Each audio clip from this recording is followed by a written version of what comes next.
Honestly, one of the few instances that Darren Till has pulled out of anything, if you know what I mean. Zhang Wei Li is not the Colby Covington of the Orient, okay? He could snap his neck, just from eating out his wife.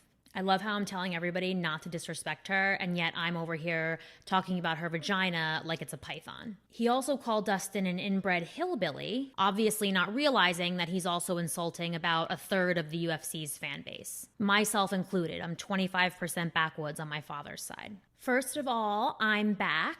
I've been on a little hiatus from doing the UFC videos, but being that I'm like the Bryant Gumbel of UFC commentary, I knew that I had to, get back to it.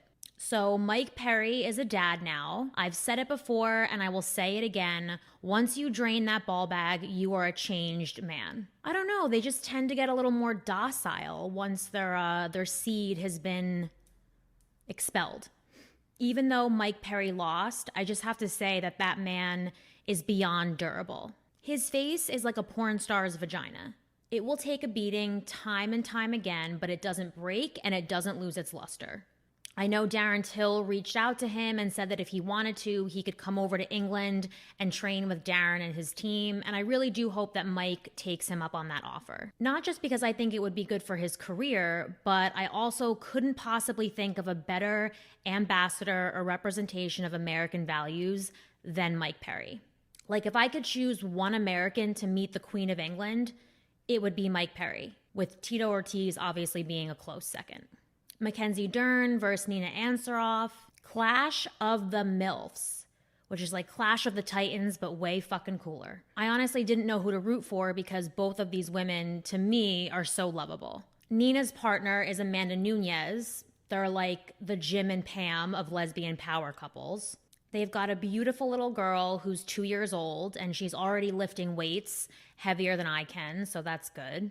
Mackenzie Dern is also a sweetheart, and I know there was some weird hoopla about the fact that she has a Brazilian accent, but she grew up in Arizona. I mean, I don't really care if she grew up on Atlantis and speaks Klingon. She's a nice lady and you'll treat her as such. Not to mention that her jujitsu skills are crazy. I mean, at one point you couldn't tell where she started and Nina ended. It was like a human, funnel cake. Kind of hot, actually. You gotta wonder about her husband, though, and what he feels like going down on her. I'm sure it's a lovely time and everything, but if she gets a little too excited and starts squeezing his head with those thighs, I mean, very serious injury could take place. He could snap his neck, just from eating out his wife. Although, probably not the worst way to go. I love how I'm telling everybody not to disrespect her, and yet I'm over here talking about her vagina like it's a python. Marvin Vettori versus Kevin Holland. Now, obviously, originally, Marvin was supposed to fight Darren Till, which I was very much looking forward to.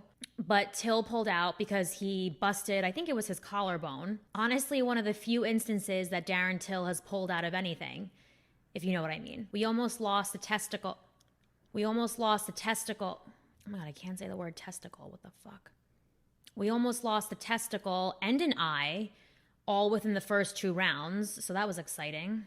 I know DC was talking about how it's really important for a fighter to address their weaknesses right after a loss and really keep their head in the game. When asked what his plans were upon returning home, Holland said that he was making a beeline for the local titty bar. And it's not like that's not a priority, but I don't think that's what DC meant when he said, go address your weaknesses. Or maybe it was. I'm not a coach. I don't know. Perhaps one of the bigger stories of the week is the tale of Mick Scrooge and Sweet Dusty. Now, before I get to the real beef, I just wanted to mention, I'm pretty sure that Conor McGregor got veneers last week or something with his teeth. In the photo he posted, he looked like a cross between Juan Valdez and Jim Carrey from The Mask. Also, this guy's always in a bathing suit. Kelly Slater surfs for a living, and somehow he's spent less time in board shorts throughout his whole life than McGregor has in the last year. I'm just teasing. I'm only ragging on him because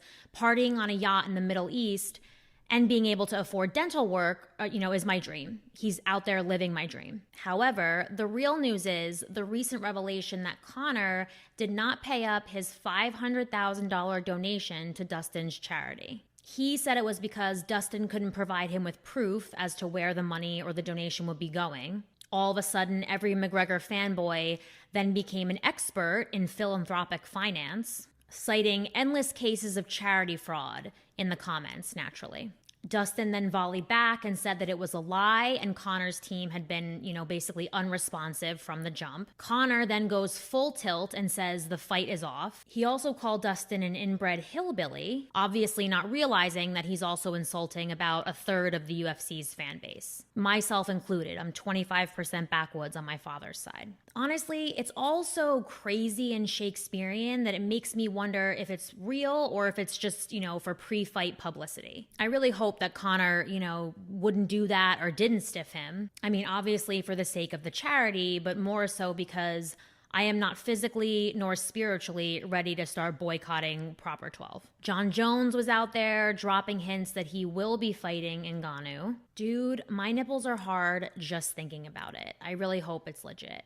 And I really hope they do it in Africa, if for no other reason than I want to see Dana in a dashiki. The Peter Yan, Aljamain Sterling saga continues to play out like a bad divorce. Aljo thinks his neck hurts. Meanwhile, you could get whiplash just trying to keep up with the back and forth between those two all day. Alexander Volkanovski and Brian Ortega were announced as the next The Ultimate Fighter coaches. Reactions were lukewarm. You know what it is? They're just both too likable. Like, you need an element of toxicity. Colby and Masvidal. That makes sense. Although that season might end with a homicide if we put those two together. The finale could be like a crossover episode between The Ultimate Fighter and like the first 48. Instead of The Ultimate Fighter, I think we should just round up some of the most insane personalities in the UFC and then drop them all off on an island somewhere and just let the cameras roll. Or we could do an Amazing Race thing where they have to compete, but they have to partner up with their biggest rival. We could even have like Dana White and Ariel Helwani competing together as a team. I, for one, would pay top dollar to see that kind of content. Last, but certainly not least, we have Rose Red Dawn Namajunas. In case you missed it, Rose recently said in an interview that her motivation for beating Zhang Weili in their upcoming fight is that Weili is from China and therefore represents communism.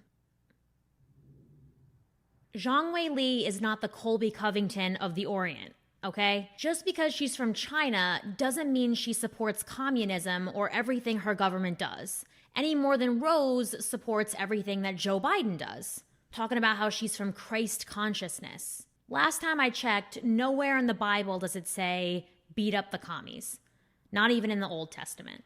And look, I like Rose, she's like the adult version of Eleven from Stranger Things. She's a little bit odd, but I feel like she has a good heart. Look, you can be a patriot and not be an asshole.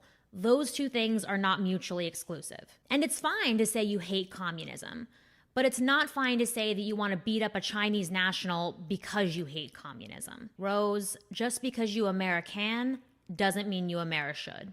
Am I out?